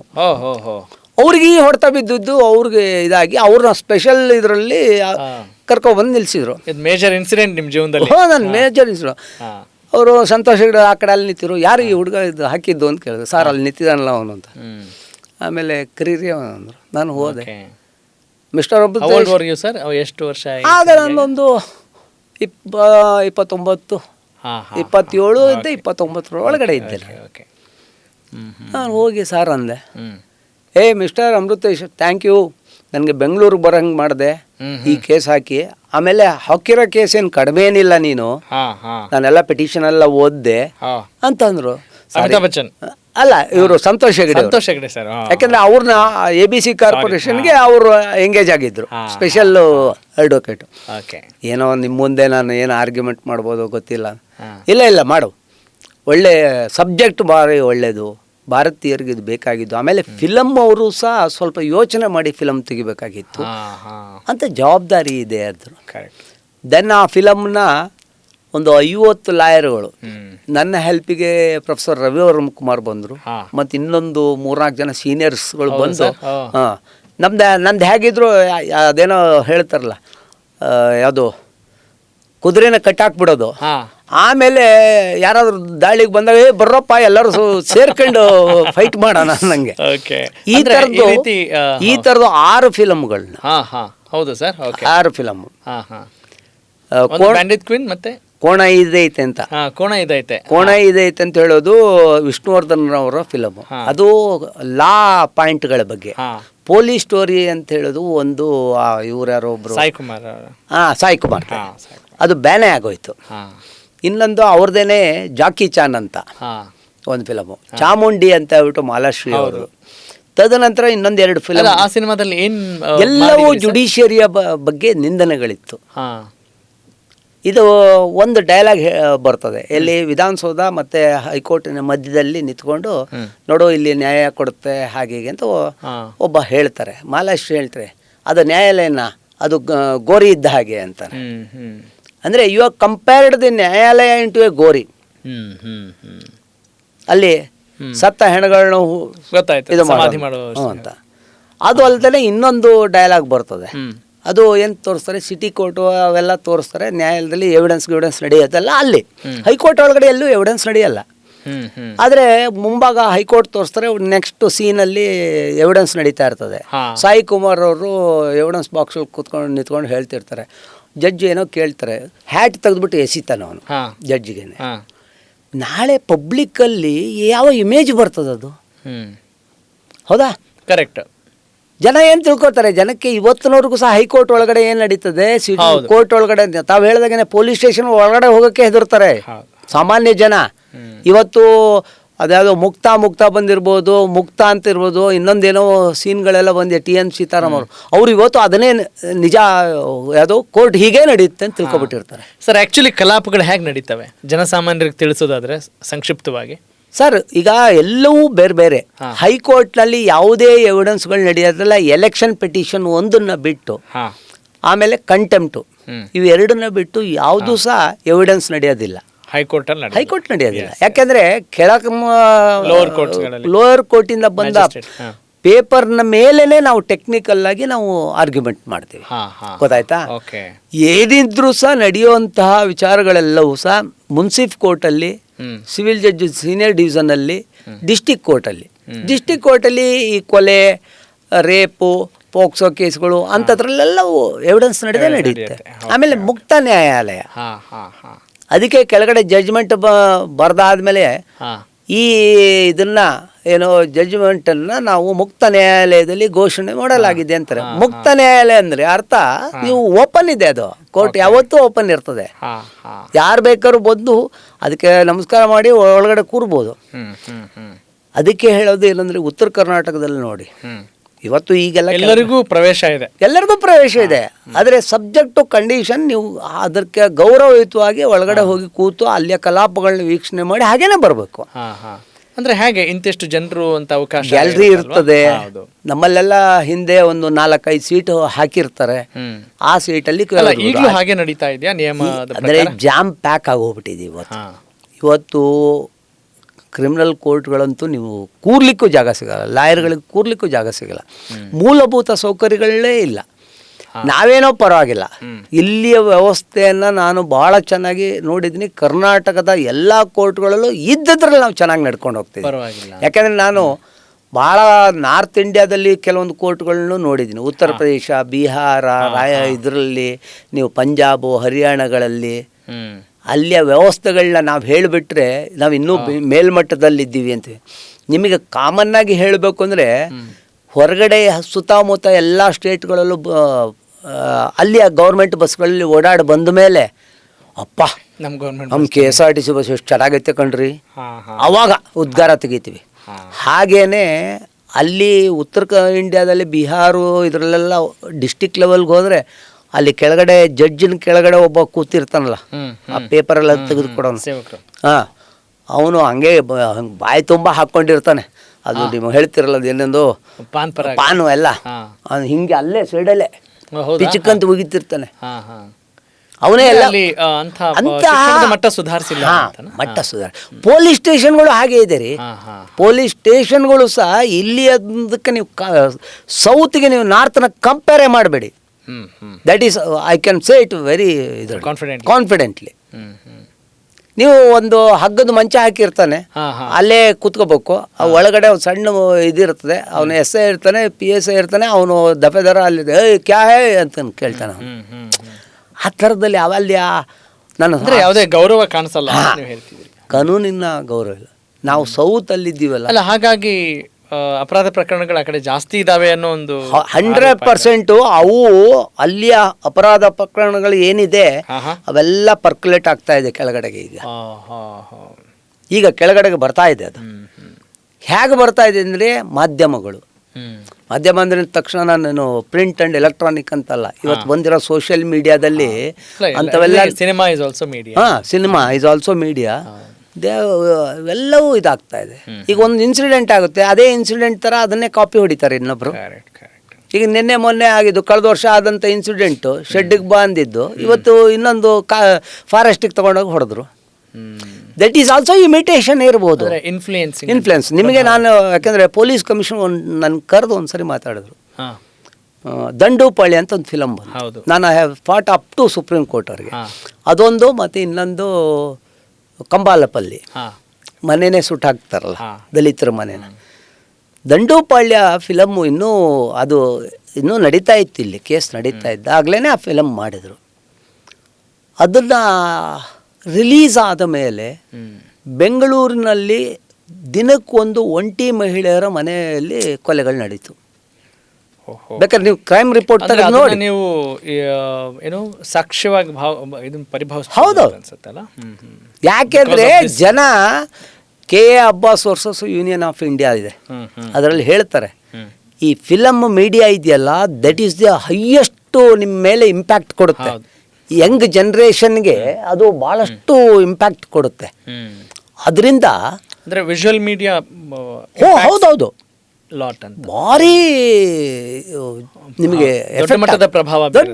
ಇವತ್ತು ಮಕ್ಕಳೇನು ತುಂಬಾ ಮಗು ಅಳ್ತಾ ಇದೆ, ಹಾಗಾಗಿ ನೀವು ಸಿನಿಮಾಗಳನ್ನ ತುಂಬಾ ಗಂಭೀರವಾಗಿ ನಾನು ಅದು ತಗೊಂಡಿದ್ದೆ. ಅದಕ್ಕಾಗಿ ನೀವೀಗ ಅದೇ ಬಂದಿದ್ ಕ್ವೀನ್ ಹೇಳಿದ್ರಿ, ಕೋಣ ಇದೈತೆ, ಚಾಮುಂಡಿ ಪೊಲೀಸ್ ಸ್ಟೋರಿ ಐತೆ. ಎರಡು ಸ್ಟೋರಿ ಯಾವುದು ಸರ್? ಇನ್ನೊಂದು ಇದು ನನಗೆ ಗೊತ್ತಿರೋ ಹಾಗೇನೆ ಕೋಣ ಇದೈತಿ, ಚಾಮುಂಡಿ, ಜಾಕಿ ಚಾನ್ ಪೊಲೀಸ್. ಜಾಕಿ ಚಾನಲ್ಲಿ ಏನಾಗುತ್ತೆ, ಒಂದು ಕಡೆ ರೇಪ್ ಆಗುತ್ತೆ. ಅದನ್ನ ಒಬ್ಬ ವ್ಯಕ್ತಿ ನೋಡಿರ್ತಾನೆ. ಪೊಲೀಸರು ಅವನ್ನ ಸೇಫಾಗಿ ಇಟ್ಕೊಂಡು ಎವಿಡೆನ್ಸಿಗೆ ತಗೊಬರ್ಬೇಕು ಅಂತ ಇರ್ತಾನೆ. ಅದ್ರಲ್ಲಿ ಎಷ್ಟು ಕ್ರೌರ್ಯನ ತೋರಿಸ್ತಾರೆ ಅಂದರೆ, ನೀನು ಸಾಕ್ಷ್ಯ ಹೇಳಬೇಕಲ್ವಾ, ಸಾಕ್ಷ್ಯ ಹೇಳ್ಬೇಕಾದ್ರೆ ನಿನ್ನ ನಾಲ್ಗೆ ಇದ್ರೆ ತಾನೆ. ಆಪೋಸಿಟ್ ಗ್ಯಾಂಗು ಅವನ್ನ ನಾಲ್ಗೆನೇ ಕಟ್ ಮಾಡಿಬಿಡ್ತಾರೆ. ಹೇಗೆ ಇಂಪ್ಯಾಕ್ಟ್ ಆಗುತ್ತೆ ಅಂತ ಆ ಫಿಲಮ್ ನೋಡಿದಾಗ ನಾವು ಇದನ್ನೇ ಪ್ರಯೋಗ ಮಾಡ್ಬೋದಲ್ಲ ಆಪೋಸಿಟ್ಗೆ ಅಂತ ಉದಾಹರಣೆ ನಿಮ್ಗೆ ಸಿಗ್ತಾ? ನೆಕ್ಸ್ಟ್ ನನ್ನ ಇವತ್ತಿನವರೆಗೆ ಅದು ಬಂದಿಲ್ಲ, ಬಟ್ ಆಗುತ್ತೆ. ಅಲ್ಲ, ಯಾವಾಗ ಈಗ ನೀವು ಆಗುತ್ತೆ ಹೇಳ್ತೀನಿ, ಯಾವುದೇ ಯಾವಾಗ ಸಿನಿಮಾದಲ್ಲಿ ಆಗುತ್ತೆ ಯಾವುದೇ ಸಿನಿಮಾದಲ್ಲಿ ಹುಡುಕಿದ್ರು ಕೂಡ ಸಮಾಜಕ್ಕೆ ಮಾರಕವಾಗಿರೋ ಅನೇಕ ಅಂಶಗಳಿದ್ದಾವೆ. ಆ ಎಲ್ಲ ಸಿನಿಮಾಗಳ ಬೇಕಾದಷ್ಟು ವಿರುದ್ಧ ನೀವು ಹೋರಾಡ್ತಾ ಇದ್ದೀರಾ ಹೌದು. ಅಥವಾ ಸೆಲೆಕ್ಟೆಡ್ ಆಗಿ ಹೋರಾಡಿದ್ರೆ ಇಲ್ಲ ಹೇಗೆ? ಎಲ್ಲವೂ ಸಹ ಅದು ನಮಗೆ ನಾವು ಒಂದು ಹೇಳಿದ್ರೆ ನಂದೇ ಇದು ಹೇಳೋಕೆ ಹೋದ್ರೆ ಒಂದು ಸ್ವಲ್ಪ ಇದು ಅಮೃತೇಶು ಮುಟ್ಟದ ಇದಿಲ್ಲ, ಆಡು ಮುಟ್ಟದ ಸೊಪ್ಪಿಲ್ಲ ಅಂತ ಹೇಳಂಗೆ ಎಲ್ಲ ಎಲೆಕ್ಷನ್ಗಳಲ್ಲೂ ಸಹ ನಾನು ನಿಲ್ಲವನು. ಹೈಕೋರ್ಟಲ್ಲಿ ಒಂದು 15 ಬಾರಿ ನಾನು ನನ್ನ ಕಾರ್ಯಕಾರಿ ಸಮಿತಿಯ ಸದಸ್ಯನಾಗಿ ಒಂದು ಪೈಸಾ ನಾನು ಖರ್ಚು ಮಾಡಿಲ್ಲ ಇವತ್ತಿನವರೆಗೆ. ಡಿಪಾಸಿಟ್ ಒಂದು ಬಿಟ್ಟು ನಾನು ಇವತ್ತು ಪಾಂಪ್ಲೆಟ್ಗಳು ಒಂದು 2000 ಪಾಂಪ್ಲೆಟ್ ಮಾಡಿದ್ದು ಹಾಗೆ ಮನೇಲಿ ಇದೆ. ಯಾರು ಪಾಂಪ್ಲೆಟ್ ಇದನ್ನು ಚೀಟಿ ತೊಗೊಳ್ಳಲ್ಲ. ನಿನಗೆ ಹಾಕೋ ಚೀಟಿ, ಏನೋ ಒಂದಷ್ಟು ಗಲಾಟೆ ಮಾಡ್ತೀಯ, ಏನಾದರೂ ಒಂದು ನ್ಯಾಯಕ್ಕೆ ಹೋರಾಟ ಮಾಡ್ತೀಯ, ನಾವು ಹಾಕ್ತೀವಿ ಹೋಗೋನು. ಅದರಿಂದ ಒಂದು 15 ಟರ್ಮಲ್ಲಿ ನಾನು ಸುಬ್ಬಾರೆಡ್ಡಿ ಅವರು ಅಧ್ಯಕ್ಷರಾಗಿದ್ದಾಗ 11 ಸಾರಿ ಅವರಿದ್ದರು, ನಾನು 15 ಸಾರಿ ನಾನು ಕಮಿಟಿ ಮೆಂಬರ್ ಆಗಿದೆ. ಸುಬ್ಬಾರೆಡ್ಡಿ ಅಂದರೆ ವಿವೇಕ್ ಸುಬ್ಬಾರೆಡ್ಡಿ ಅವರ ತಂದೆ. ತದನಂತರ ನಮ್ಮದೇ ಆದಂಥ ನ್ಯಾಯಮಿತ್ರ ಕೋಆಪರೇಟಿವ್ ಬ್ಯಾಂಕ್ ಅಂತ ಮಾಡಿದು. ವಕೀಲರ ಮಧ್ಯದಲ್ಲಿ ಒಂದು ಬ್ಯಾಂಕ್ ಬೇಕೇ ಬೇಕು ಅಂತ. ಅದು ನಿಜವಾಗ್ಲೂ ಹೇಳಬೇಕು ಅಂದರೆ ಈಗ ಸುಪ್ರೀಂ ಕೋರ್ಟಲ್ಲಿ ಜಡ್ಜ್ ಆಗಿದ್ದಾರೆ, ಅವರ ತಂದೆಯ ಕನಸೋದು. ತದನಂತರ ವಾಸುದೇವ್ ರೆಡ್ಡಿಯವರು ಅದನ್ನ ನನಸು ಮಾಡಿದವರು. ಯಾಕೆ ಅಂದರೆ ಲಾಯರ್ ಎಲ್ಲರಿಗೂ ಬೇಕು, ಆದರೆ ಲಾಯರು ಕೆಲವೊಂದು ಸಂದರ್ಭದಲ್ಲಿ ಬ್ಯಾಂಕ್ ಅವ್ರಿಗೆ ಬೇಡ, ಪೊಲೀಸರಿಗೆ ಬೇಡ, ಮನೆ ಬಾಡಿಗೆ ಕೊಡೋಕೆ ಬೇಡ, ಹೆಣ್ಣು ಕೊಡ್ಬೇಕಾದ್ರೆ ಬೇಡ. ಅರ್ಥ ಆಯ್ತಾ? ಇಲ್ಲ, ಸ್ವಲ್ಪ ಇದನ್ನ ವಿವರವಾಗಿ ಹೇಳ್ಬೇಕು ನೀವು. ಪೊಲೀಸರಿಗೆ ಹಾಕ್ಬೇಡ, okay, somewhat we can imagine. ದಿನ ಬೆಳಗಾದ್ರೆ ನಮ್ಗೆ ಗಲಾಟೆ. ಬ್ಯಾಂಕ್ ಅವ್ರಿಗೆ ನಾವು ಬೇಡ ಅಂದ್ರೆ ಈ ಫೋನ್ ಬರ್ತದೆ ನಿಮ್ಗೆ, 50 ಫೋನ್ ಬರ್ತದೆ. ಅಲ್ಲಲ್ಲ, ನಿಮ್ಗೆ ಲೋನ್ ಬೇಕಾ ಸರ್ ಅಂತ ಫೋನ್ ಬರ್ತದೆ, ಇಲ್ಲ ಬರ್ತದೆ, ಎಷ್ಟೋ ಜನಕ್ಕೆ ಬರ್ತದಲ್ಲ.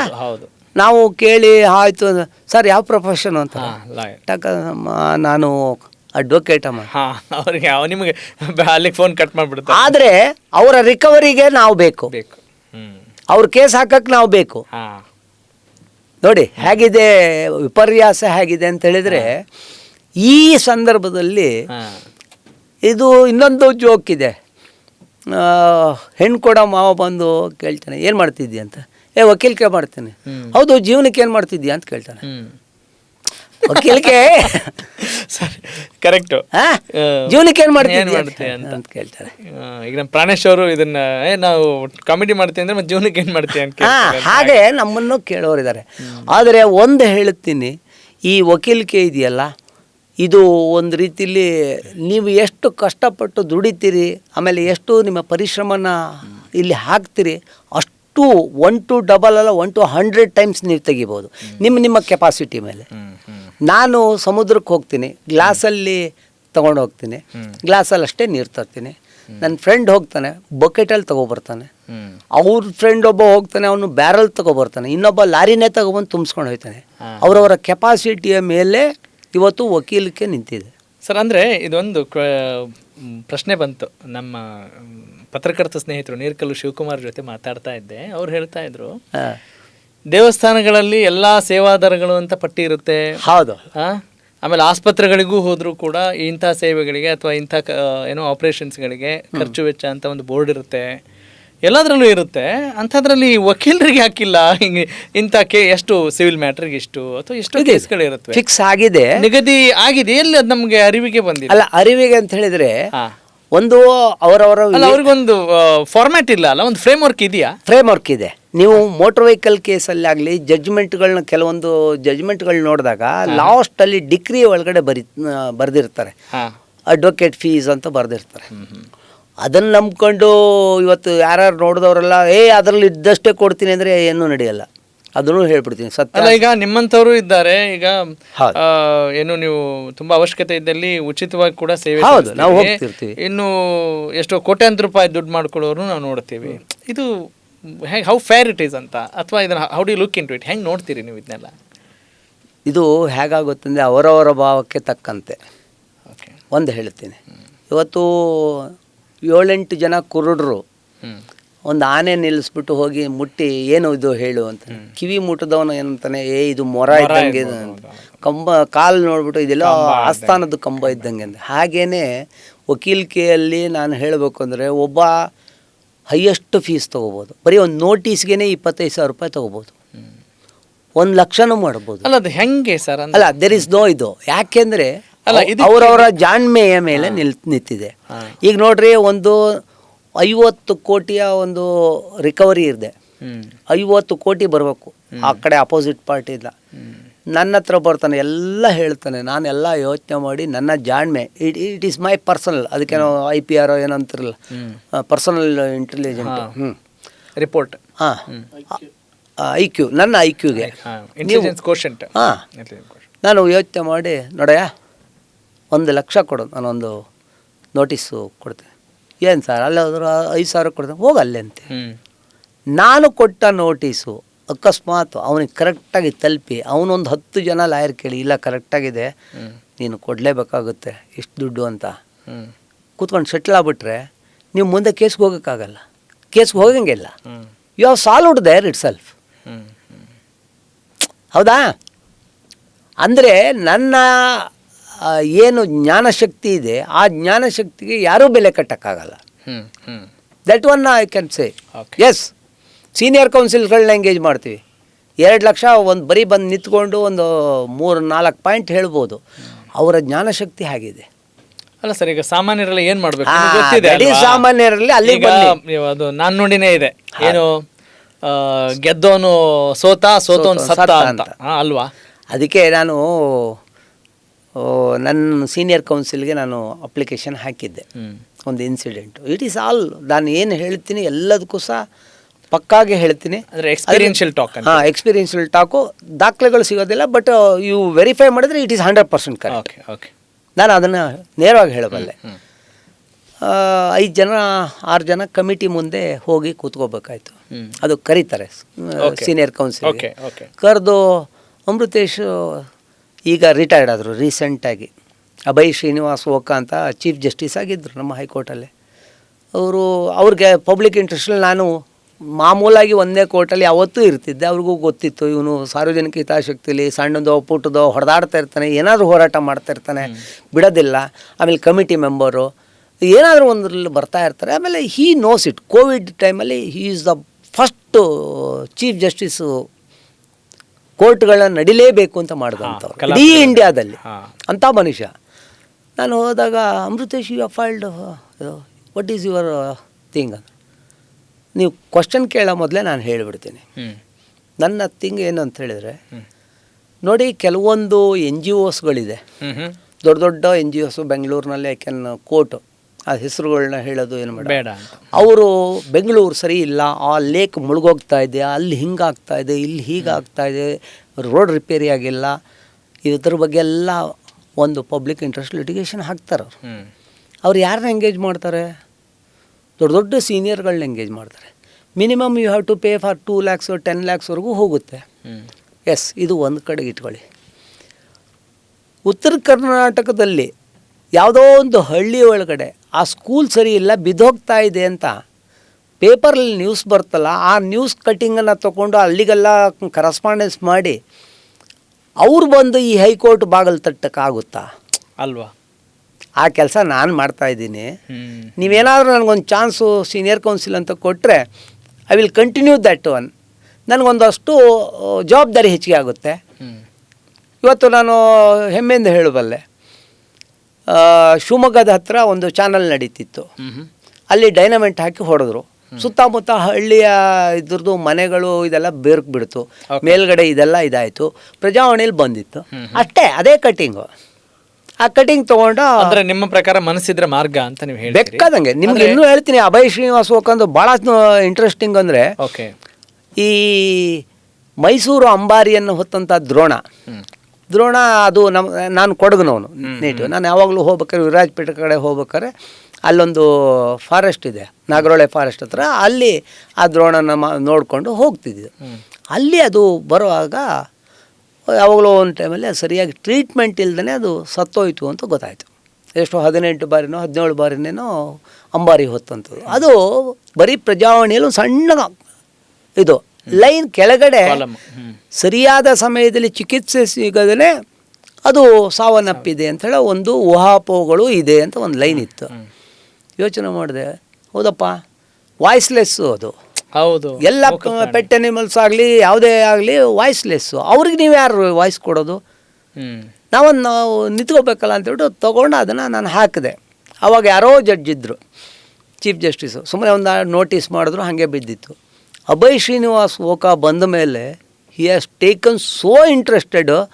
ಕರ್ನಾಟಕದಲ್ಲಿ ಎಷ್ಟು ಆನೆಗಳದ್ದು ಶಿಬಿರ ಇದೆ, ಆನೆಗಳ ಶಿಬಿರಗಳನ್ನ ಎಲ್ಲರೂ ಸಹ ಒಂದು 5 ಜನ ಕಮಿಟಿ ಮೆಂಬರ್ ಮಾಡಿ, ಡೆಲ್ಲಿಯಿಂದ ಒಬ್ಬರು ಚೆನ್ನೈಯಿಂದ, ಒಬ್ಬರು ಆಂಧ್ರ ಪ್ರದೇಶದ ಫಾರೆಸ್ಟ್ ಆಫೀಸರು, ಒಬ್ಬರು ಲೋಕಲ್ ಅವ್ರನ್ನ ಮಾಡಿ 5 ಜನ ಕಮಿಟಿ ಮಾಡಿ, you have to go and inspect and give the report ಅಂದರು. ಎಷ್ಟು ಟ್ರಮಂಡಸ್ ಚೇಂಜ್ ಆಯಿತು ಅಂದರೆ, ನಮಗೆ ನಿಜಾಂಶ ಎಲ್ಲಿ ಬಂತು ಅಂದರೆ, ಎಲ್ಲೂ ಸಹ ಡಾಕ್ಟರ್ಸ್ಗಳಿಲ್ಲ. ಅಕ್ಕಪಕ್ಕದ ಇದು ವೆಟನರಿ ಡಾಕ್ಟ್ರು ತಕ್ಷಣ ಓಡೋಗ್ಬೇಕು. ನಾಗರೊಳಗೆ ಹುಣಸೂರಿಂದ ಹೋಗಬೇಕು, ನಮ್ಮ ದುಬಾರೆಗೆ ಕುಶಾಲನಗರ ಅಥವಾ ಮಡಿಕೇರಿಯಿಂದ ಓಡೋಗ್ಬೇಕು. ಅರ್ಥ ಮಾಡ್ಕೊಳ್ಳಿ. ಅದಕ್ಕೆ ನೋವಾಗಿದ್ದನ್ನು ಅದು ಬಾಯ್ಬಿಟ್ಟು ಹೇಳಲಿಕ್ಕಾಗುತ್ತಾ? ಆಗಲ್ಲ. ಇನ್ನೊಂದು ಇನ್ಸಿಡೆಂಟು, ಮಂಡ್ಯದಲ್ಲಿ ಒಂದೇ ದಿನ 900 ನಾಯಿಗಳನ್ನ ಹೊಡೆದು ಸಾಯಿಸಿದರು. ಓಕೆ, ಭಾಳ ಒಂದು 10 ವರ್ಷಗಳ ಹಿಂದೆ. ಈ ಒಂದು ಸುಪ್ರೀಂ ಕೋರ್ಟ್ ಜಡ್ಜ್ಮೆಂಟ್ ಇದ್ದು ABC ಮಾಡಬೇಕು, ಆ ನಾಯಿಗಳನ್ನಗೆ ಆ್ಯಂಟಿ ಬರ್ತ್ ಕಂಟ್ರೋಲ್ ಮಾಡಿ ವ್ಯಾಕ್ಸಿನೇಷನ್ ಮಾಡಿ ಅದನ್ನು ಎಲ್ಲಿ ಜೀವನ ಮಾಡ್ತಿತ್ತು ಅಲ್ಲೇ ಬಿಡಬೇಕು ಅಂತ ಕಾನೂನು ಇದ್ದರೂ ಸಹ ಮಂಡ್ಯದವರು ಟೆಂಡರ್ ಕರೆದುಬಿಟ್ಟು ಈ ನಾಯಿಗಳನ್ನ ಸಾಯಿಸಬೇಕು ಅಂತ ಹೇಳ್ಬಿಟ್ರು. ಅವ್ನು ಯಾರೋ ಒಬ್ಬ ಇದ್ರ ಕಡೆ ಅವ್ನು ನಾಗಮಂಗಲದವ್ನು ಬಂದು ಕುತ್ತಿಗೆಗೆ ಹಗ್ಗ ಹಾಕಿ ಅದನ್ನು ಹಿಂಗೆ ಕಾಲಲ್ಲಿ ಒತ್ತಿ ಸಾಯಿಸ್ತಿದ್ದ. ಆ ಫೋಟೋಸ್ ಇದೆ ನನ್ನ ಹತ್ರ ಇವತ್ತು. ಆ 900 ನಾಯಿಗಳನ್ನ ಅಲ್ಲಿ ಒಂದು ಅವ್ರದ್ದು ಮುನ್ಸಿಪಾಲ್ಟಿದು ಜಾಗದೊಳಗಡೆ ಇದಿತ್ತು JCBಲಿ ಹೂತಿದ್ದು ಫೋಟೋಗಳು ಅದನ್ನು ತೊಗೊಬಂದು ನನ್ನ ಮಗಳ ಹೆಸರಲ್ಲಿ ಹಾಕಿದೆ. ಪೆಟ್ ಅನಿಮಲ್ಸ್ಗಳು ಹೀಗೆ ಮಾಡ್ತಾನೆ, ತಕ್ಷಣ ನಿಲ್ತದು. ಬಟ್ 900 ನಾಯಿಗಳನ್ನ ಸಾಯಿಸಿದ್ರಲ್ರಿ, ದಟ್ ಎಷ್ಟು ನಿಮಗೆ ಯಾರಿಗಾದ್ರೂ ಇದಾಗಬೇಕಂದ್ರೆ ಮಾನವೀಯತೆ. ಇನ್ನೂ ಒಂದು ಕಡೆ ಪಕ್ಕ ಇದ್ಯಾವುದು ಚನ್ನಪಟ್ಟಣ ರಾಮನಗರದಲ್ಲಿ ಅಲ್ಲಿ ಹಿಡಿದೇನು ಮಾಡಿದ್ರು, ಆ ಹೊಳೆಯಿಂದ ಆಚೆ ಕಡೆ ಬಿಟ್ಟರು. ಹೊಳೆಯಿಂದ ಆಚೆ ಅಂದರೆ ಅದು ಕಾವೇರಿ ಇದು ಬರ್ತದೆ. ಅಲ್ಲೇನಾಯ್ತು, ಅದು ಚಿರತೆಗಳು ಹುಲಿಗಳು ಆ ನಾಯಿಗಳನ್ನ ತಿನ್ನಕ್ಕೆ ಶುರು ಮಾಡಿದ್ರು. ಒಬ್ಬ ಆಟೋ ಡ್ರೈವರು ಕಡಿಮೆ ಅಂದರೆ 15 ದಿನ ಫಾರೆಸ್ಟ್ ಒಳಗಡೆ ಹುಡುಕಿ ಒಂದು ನಾಯಿನ ಕರ್ಕೊಂಬಂದ. ಯಾಕೆಂದರೆ ಅವನದು ಪೆಟ್ಟ ನಿಮ್ಮ ಅದು ನ್ಯೂಸಲ್ಲಿ ಬಂತು. ಅಂದರೆ ನಿಮಗೆ ಆಸಕ್ತಿ ಇದ್ರೆ ಏನು ಬೇಕಾದ್ರೂ ಮಾಡ್ಬೋದು. Fine sir. ಈಗ ನೀವು ವಾಯ್ಸ್ಲೆಸ್ ಪೆಟ್ಸ್ ಬಗ್ಗೆ ನೀವು ತೋರಿಸಿದಂಥ ಕಾಳಜಿ ನಿಜಕ್ಕೂ ಕೂಡ ಅದು ಹೃದಯ ಸ್ಪರ್ಶಿಯಾಗಿರುತ್ತೆ. ಮತ್ತೆ ಆದರೆ ವಾಯ್ಸ್ ಇರುವಂಥವ್ರು ಕೂಡ ವಾಯ್ಸ್ಲೆಸ್ ಆಗಿರ್ತಾರಲ್ಲ. ಈಗ ಫಾರ್ ಎಕ್ಸಾಂಪಲ್ ಏನೇ ಒಂದು ಸಣ್ಣ ಸಮಸ್ಯೆ ಆದರೂ ಫಸ್ಟಿಗೆ ಹೋಗೋದಿಲ್ಲ ಪೊಲೀಸ್ ಠಾಣೆಗೆ. ಆ ದೂರಿಗೂ ಕೂಡ ಸರಿಯಾದಂಥ ಪ್ರತಿಕ್ರಿಯೆ ಅಥವಾ ಒಂದು ಸಣ್ಣ ಸ್ಪಂದನೆ ಸಿಗದೇ ಇದ್ದರೆ what he has to do or what she has to do, ಏನು ಮಾಡಬೇಕು? ಆ ಕ್ಷಣಕ್ಕೆ ಮಾಡಬೇಕಾದಂಥ ಆದ್ಯ ಕರ್ತವ್ಯ ಏನು? ಪರಿಹಾರದ ರೂಪದಲ್ಲಿ ಮಾತನಾಡೋದಾದ್ರೆ ಏನು ಹೇಳ್ತೀರಿ? ಒಂದು ನಿಮಗೆ ಹೇಳ್ತೀನಿ, ಕರ್ನಾಟಕದ ಯಾವುದೇ ಪೊಲೀಸ್ ಠಾಣೆಯಲ್ಲಿ ಅವನಿಗೆ ಸಮಸ್ಯೆ ಆಗಿದೆ ಅಂತ ಹೇಳಿಬಿಟ್ಟು ಹೋದರೆ ಅವನಿಗೆ ಸಿಕ್ಕೋ ಟ್ರೀಟ್ಮೆಂಟ್ ಬಗ್ಗೆ ನಾವು ಮೊದಲು ಯೋಚನೆ ಮಾಡಬೇಕು. ಯಾಕಂದರೆ ಅವನು ಅಲ್ಲಿ ಮೆಟ್ಲು ಹತ್ತಬೇಕಾದ್ರೆ ಅವನಿಗೆ ಹೆದರಿಕೆ ಇರ್ತದೆ. ಇವರೇನು ಜನಸ್ನೇಹಿ, ಅದನ್ನು ಪೀಪಲ್ ಫ್ರೆಂಡ್ಲಿ, ಇವೆಲ್ಲವೂ ಸಹ ಪೇಪರ್ ಮೇಲೆ ಲಿಪ್ ಸಿಂಪತ್ತಿಗೆ. ಅಂದರೆ ಜನಸ್ನೇಹಿ ಪೊಲೀಸ್ ಠಾಣೆ ಎಲ್ಲ ಬರೀ ಧನಸ್ನೇಹಿ ಅಂತನಾ ನೀವು ಹೇಳ್ತಾ ಇರೋದು? ಹೌದು.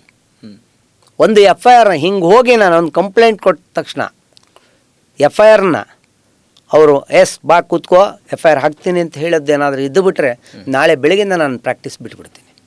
ಯಾಕೆ, ಯಾವ ಕಾರಣಕ್ಕೆ ಹಿಂಗಾಗ್ತಿದೆ? ಕಾರಣ ಒಂದು ಅಲ್ಲ, ನೀವು ಪೊಲೀಸ್ ವ್ಯವಸ್ಥೆ ದೂರ್ತಾ ಇದ್ದೀರಾ ಅಥವಾ ಸಿಸ್ಟಮ್ ನಾನು ದೂರ್ತಾ ಇದ್ದೀನಿ? ಅಲ್ಲ, ಅಂದ್ರೆ ಸಿಸ್ಟಮ್ ಇನ್ ದ ಸೆನ್ಸ್ ಎಲ್ಲವೂ ಬರುತ್ತೆ. ಹಾಗೆ ನೀವು ಅದನ್ನು ಸ್ಪೆಸಿಫಿಕ್ ಆಗಿ ಹೇಳ್ಬೋದಾ, ನಿರ್ದಿಷ್ಟವಾಗಿ? ನೋಡ್ರಿ,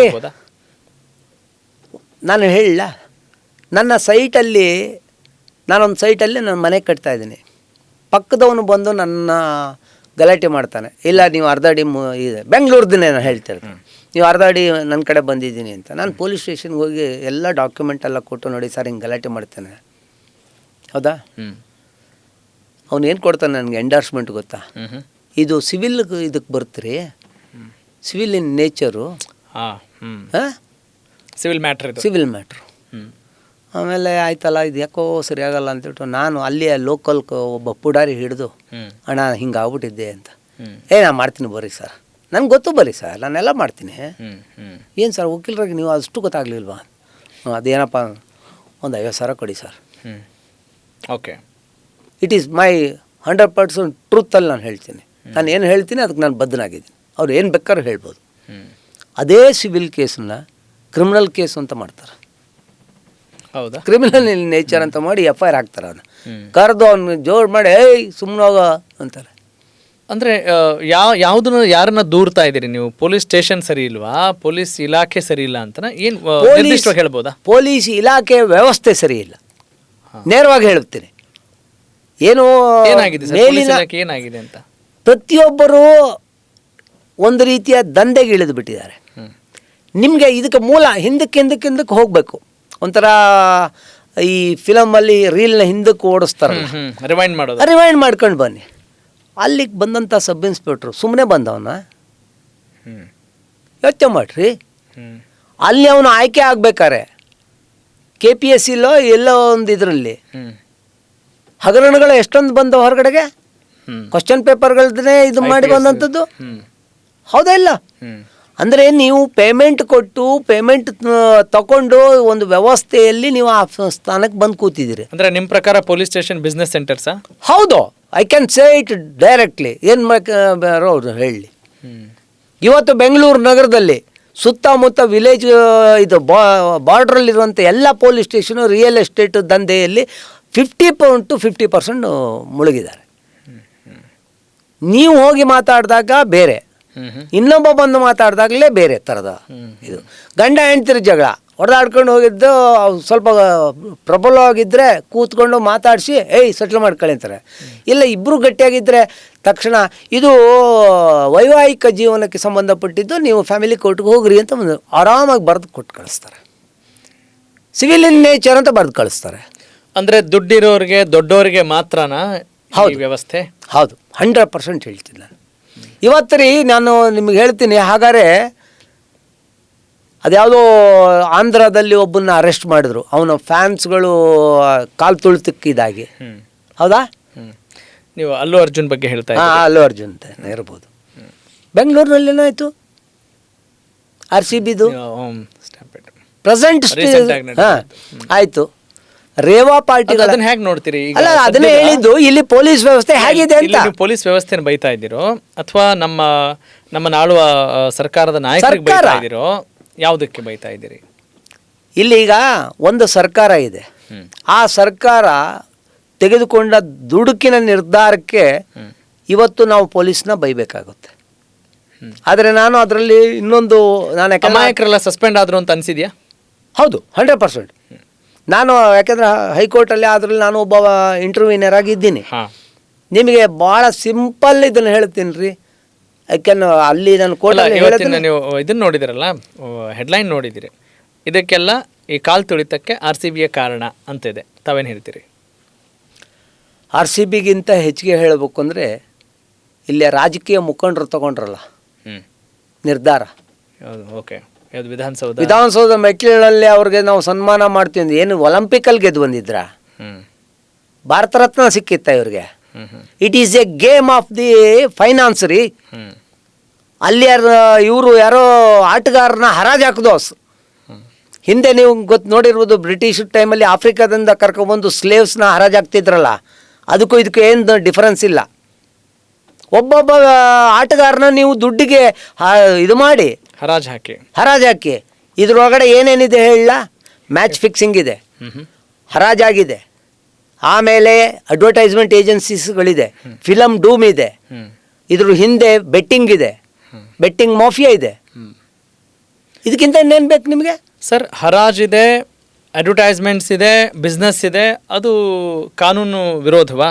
ಅಲ್ಲ. ಮ್ಯಾಚ್ ಫಿಕ್ಸಿಂಗ್ ಅಂತ ಹೇಳೋದು ಕಾನೂನು ವಿರೋಧ. ಹೌದು.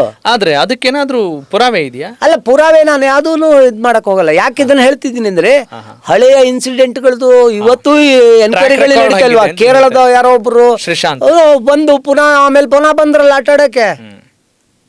ನಾವು ಅದನ್ನ ನಾನು ಇದು ಹೇಳ್ತೀನಿ. ಯಾಕೆ ಇದನ್ನ ಹೇಳಕ್ ಹೋಗ್ತಿದ್ದೀನಿ ಅಂದ್ರೆ, ಇವತ್ತು ಲೋಕಾಯುಕ್ತ ಅವರು ರೈಡ್ ಮಾಡ್ತಾರೆ, 5 kg ಅದು ಇದು ಎಲ್ಲ ತೋರಿಸ್ತಾರೆ. ಕೊನೆಗೆ ಅದು ಎಲ್ಲಿಗೆ ಬಿಟ್ಟುತ್ತು ಅಂತ ಯಾರಿಗೂ ಗೊತ್ತಾಗಿರಲ್ಲ. ಹೌದಾ? ಆದರೆ ನಮಗೊಂದು ಅರ್ಧ ಸತ್ಯ ಅಂತ ಗೊತ್ತಾಗೋಯ್ತಾ? ಅರ್ಧ ಸತ್ಯ ಅಂದರೆ ಇವ್ರು ಮಾಡಿದ್ದಿದೆ ಅಂದರೆ ಯು ಕ್ಯಾನ್ ಸೆನ್ಸ್ ದಟ್ ಅಂತ. ಹಾಂ, you can sense that one.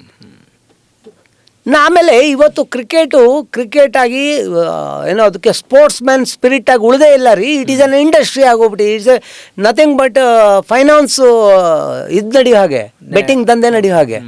ಕೊನೆಗೆ ನೀವು ಅದನ್ನ ಲೀಗಲೈಸ್ ಮಾಡಿಬಿಡ್ತೀರಿ. ಮೊದಲು ಡೊನೇಷನ್ನ ಕ್ಯಾಪಿಟಲ್ ಇದಂತ ಹೆಂಗೆ ಇದು ಮಾಡಿದ್ರಿ ನೀವು, ಹಾಗೆ ಮಾಡ್ತೀರಿ.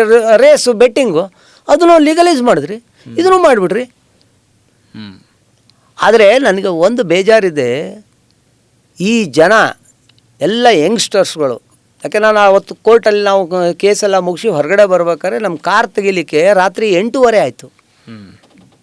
ಹೈಕೋರ್ಟಿನ ಇದರಲ್ಲಿ ವಿಧಾನಸೌಧ ಮುಂದುಗಡೆ ಅದು ಜನದ ಸಂದಣಿ ನೋಡಿದ್ರೆ ನಮಗೆ ಆಶ್ಚರ್ಯ ಆಯಿತು. ಆದರೆ ಎಲ್ಲರೂ ಸಹ 30 ವರ್ಷದ ಒಳಗಡೆ ಇದ್ದಂಥ ಯಂಗ್ ಜನರೇಷನ್. ದೊಡ್ಡ ದುರಂತ ಕೂಡ ಆಯಿತು. ಅದನ್ನು ಜ್ಞಾಪಿಸ್ಕೊಂಡಾಗ ಎಲ್ರಿಗೂ ಅಷ್ಟು ನೋವಿನ ವಿಚಾರವೇ. ಆದರೆ ಜವಾಬ್ದಾರಿಯನ್ನು ಜವಾಬ್ದಾರಿ ನೋಡಿ ಸರ್, ನೀವು RCBನೇ ಕಾರಣ ಅಂತ ಹೇಳ್ತಿರಲ್ಲ. ಅಲ್ಲ, ನಾನು ಹೇಳ್ತಾ ಅಲ್ಲಲ್ಲ, ನಾನು ಹೇಳ್ತಿರೋದು ರಿಪೋರ್ಟ್ ಇರ್ಬೋದು sir. Jointly and severally they are liable.